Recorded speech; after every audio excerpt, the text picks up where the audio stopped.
It's 3:47 a.m. on a freezing February morning in Kyiv. Air raid sirens scream across the darkness. Families scramble into basements. Then the sky erupts, not with dozens of missiles. Hundreds. Russia has just launched the largest coordinated strike on Ukraine's power infrastructure in over a year. And this time, they're not just trying to damage the grid, they're trying to end it. Let's rewind 72 hours. February 9th, 2026. Western intelligence agencies detect unusual activity at Russian airfields across occupied Crimea, Belarus, and southern Russia. Satellite images showed Tu-95MS, strategic bombers, Stresh's long-range nuclear-capable bombers being loaded with Kh-101 cruise missiles, not one or two, dozens per airfield. At the same time, naval reconnaissance spots Russian frigates repositioning in the Black Sea. These aren't combat ships looking for a fight, they're Kaliber cruise missile carriers, the Admiral Grigorovich-class frigates. Each one packs up to 8 3M54 Kaliber missiles with a range of 2,500 kilometers, enough to hit any target in Ukraine from international waters. But here's what makes analysts nervous. Ground units near the Ukrainian border begin receiving shipments of Iskandram tactical ballistic missile systems. These aren't your standard artillery rockets. Iskandram has a range of 500 kilometers, travels at Mach 6 to 7, and can carry a 700-kilogram warhead. It's nearly impossible to intercept in its terminal phase because it performs evasive maneuvers as it descends. Ukrainian military intelligence, known as HER, intercepts encrypted Russian military communications. The message is clear but coded. Operation Blackout, execute on signal. President Volodymyr Zelensky convenes an emergency Security Council meeting. The Minister of Energy warns that Ukraine's power grid, already damaged from previous winters of Russian missile campaigns, is hanging by a thread. Since 2022, Russia has systematically targeted thermal power plants, hydroelectric dams, and electrical substations. Ukraine has lost approximately 60% of its pre-war power generation capacity. The country survives on a patchwork system, emergency generators, electricity imports from Poland and Romania, and decentralized mini-grids in major cities. Works barely. But if Russia unleashes a massive, coordinated strike hitting multiple nodes simultaneously, the entire network could cascade into failure. Ukraine's air defense network is formidable, but stretched impossibly thin. They have Patriot missile batteries American-made, top-tier systems capable of intercepting ballistic missiles. They have NASAMS, IRIS-T, and aging Soviet S-300 systems. But here's the problem. They don't have enough interceptors. Each Patriot missile costs about $4 million. Each NASAMS interceptor runs around $1 million. Ukraine can't afford to waste them. And Russia knows this. February 12, 2026, 3:47 a.m. local time. The attack begins not with missiles, but with drones. Waves of She-136 kamikaze, drones Iranian-made, Russian-operated cross into Ukrainian airspace from multiple directions. These drones are cheap, slow, and loud. They sound like lawnmowers in the sky. But that's exactly the point. They're bait. Ukrainian air defense radar systems light up. Operators scramble to track dozens of incoming drones. Mobile anti-aircraft units, German Gepard systems armed with 35mm cannons, roared to life. Ukrainian soldiers fire shoulder-launched Stinger missiles. The drones begin dropping from the sky. But while Ukraine's air defense is busy swatting drones, the real attack launches. At 4:02 a.m., Russian Tu-95MS bombers over the Caspian Sea fire their payloads. Kh-101 cruise missiles, stealthy, subsonic. Radar-evading weapons streak toward Ukraine at 600 miles per hour, flying at treetop level to avoid detection. Each missile weighs 2,400 kilograms and carries a 450-kilogram high-explosive warhead. At 4:04 a.m., Russian frigates in the Black Sea unleash a salvo of Kaliber cruise missiles. These are sea-launched, terrain-hugging weapons that skim just meters above the water before transitioning to land attack mode. At 4:06 a.m., Iskandram ballistic missiles launch from positions inside Russia and Belarus. Unlike the subsonic cruise missiles, these scream through the upper atmosphere at hypersonic speeds. Ukraine's radar systems detect the launches immediately, but there's almost nothing they can do. Ballistic missiles are notoriously hard to stop. Total count: over 300 missiles and drones inbound. Ukrainian air raid obscured by millions of civilians explode with alerts. Entire cities go dark as people flee to bomb shelters. In Kyiv, the metro system transforms into a massive bunker. Families huddle on platforms, clutching children and pets. At 4:15 a.m., the first impacts begin. Cruise missiles slam into the Tripolska thermal power plant, southeast of Kyiv. This facility is one of the largest remaining power stations in the country. The explosions are catastrophic. Boiler rooms rupture. Turbine halls collapse. Secondary explosions rip through fuel storage tanks, sending fireballs hundreds of feet into the air. Simultaneously, Kalibor missiles hit the Dnipro hydroelectric station, one of Ukraine's few remaining major hydro plants. This isn't just an energy facility, it's a strategic choke point on the Dnipro River. The dam survives, but the turbine infrastructure is shredded. Power generation drops to zero. In Lviv, near the Polish border, Iskandera missiles strike a critical electrical substation. This substation is part of the interconnection system that allows Ukraine to import electricity from the European Union. Without it, that lifeline is severed. But Russia doesn't stop at power plants. They hit transformer stations, the unglamorous but critical nodes that step down high-voltage electricity for civilian use. These stations are impossible to replace quickly. Transformers themselves are massive, custom-built pieces of equipment that can take months or even years to manufacture and install. Ukrainian air defense fights back ferociously. Patriot missiles streak into the sky, intercepting several Kh-101s mid-flight. NASAMS systems down incoming Kalibirs. Gepard guns shred drones. But it's not enough. The sheer volume overwhelms the defenses. By 5:30 a.m., Ukraine's national power grid enters emergency shutdown mode. Engineers deliberately disconnect regions to prevent a total cascade failure. Scenario where the entire grid collapses like dominoes. Kyiv goes dark. Kharkiv goes dark. Odessa flickers and dies. Hospitals switch to emergency generators. Water pumping stations shut down. Heating systems fail. And remember, it's February. Temperatures are hovering around freezing.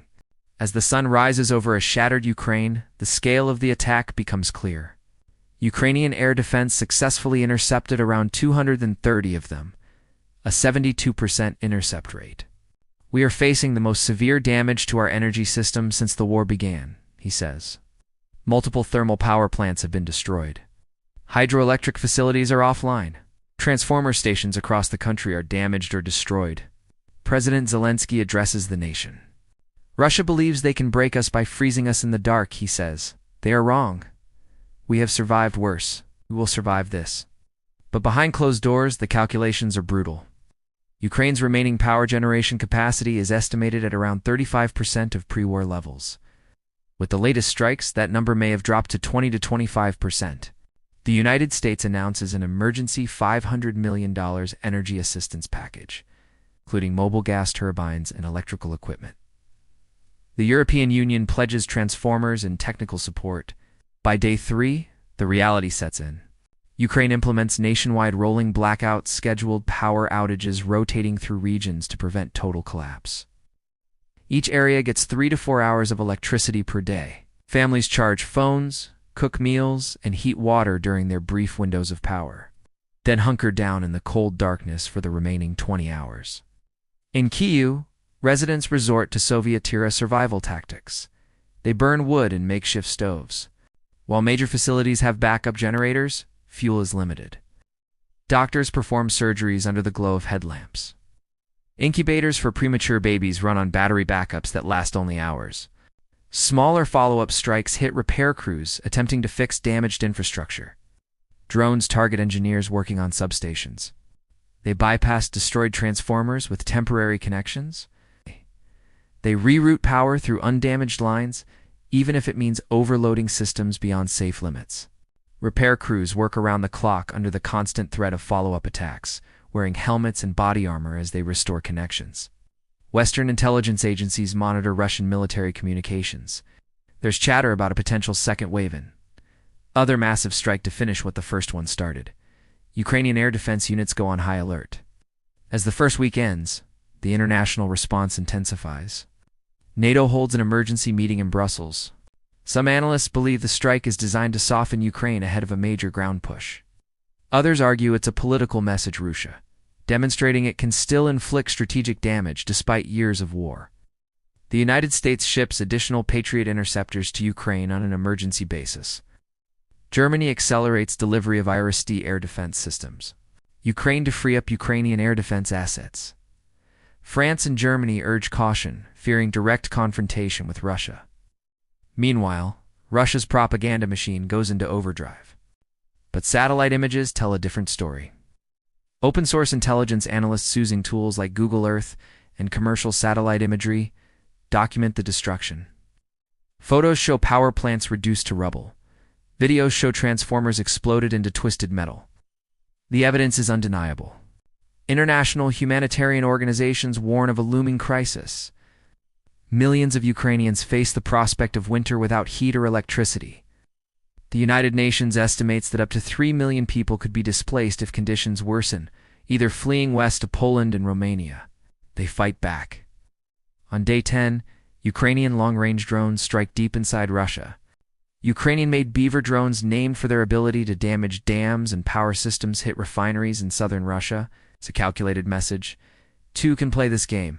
Ukrainian military intelligence also ramps up sabotage operations inside Russian-occupied territories. Partisan groups blow up railway lines used to transport Russian military supplies. Electrical substations in occupied Crimea mysteriously catch fire. But the most significant Ukrainian response is decentralization. Independent power systems that can operate even if the national grid fails. Cities install distributed generators, solar panels, and battery storage systems donated by Western partners. QE in particular becomes a testing ground for this approach. These generators can power critical facilities, hospitals, water treatment plants, metro stations. Power generation has been partially restored through a combination of repairs. Life somehow goes on.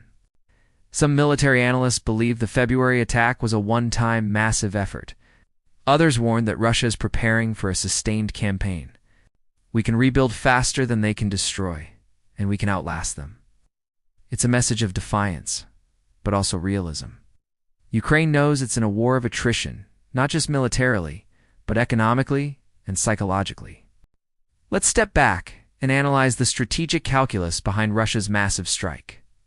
First, economic warfare. Every transformer the West donates is money not spent on weapons. Prolonged darkness and freezing temperatures create psychological pressure. Third,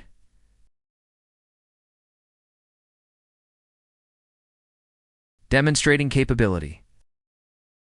We can still hurt Ukraine whenever we want. It's a deterrent against deeper NATO involvement. Fourth, preparing the battlefield. Some analysts believe the infrastructure strikes are the opening phase of a planned spring offensive. A weakened Ukraine, struggling with energy shortages, would be more vulnerable to a large-scale ground assault. But here's what Russia miscalculated: Ukrainian resilience.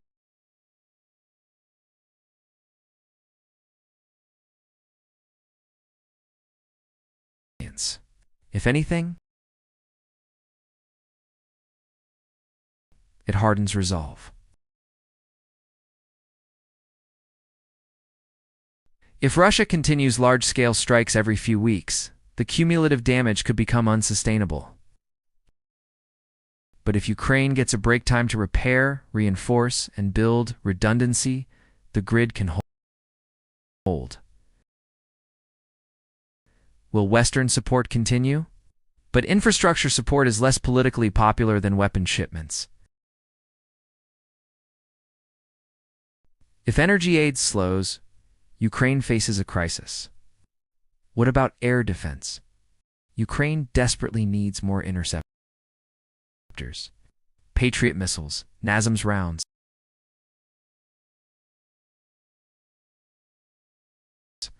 Iris-T systems. These are consumables in a war of attrition. While unlikely, Russia has repeatedly shown willingness to cross red lines the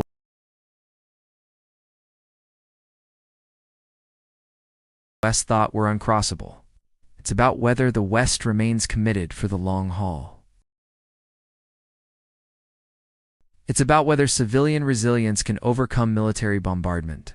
So, can Ukraine's grid survive? The technical answer, yes, if they get support, time, and luck. The human answer, Ukrainians don't have a choice. They'll make it survive because the alternative is unthinkable. Russia unleashed hundreds of missiles, hoping to break Ukraine's will by breaking its power. That's not something you can destroy with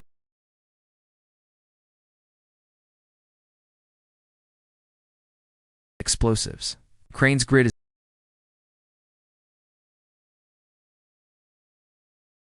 is battered, fragile, and running on borrowed time.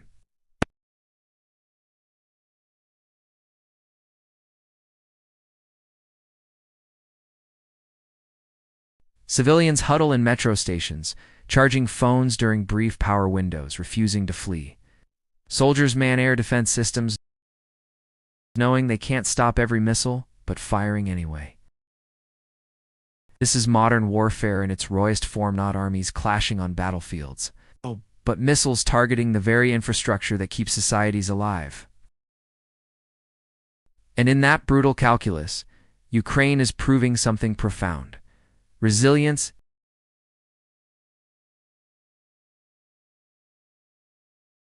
isn't just a military strategy. Can Western support keep Ukraine's lights on through the rest of winter?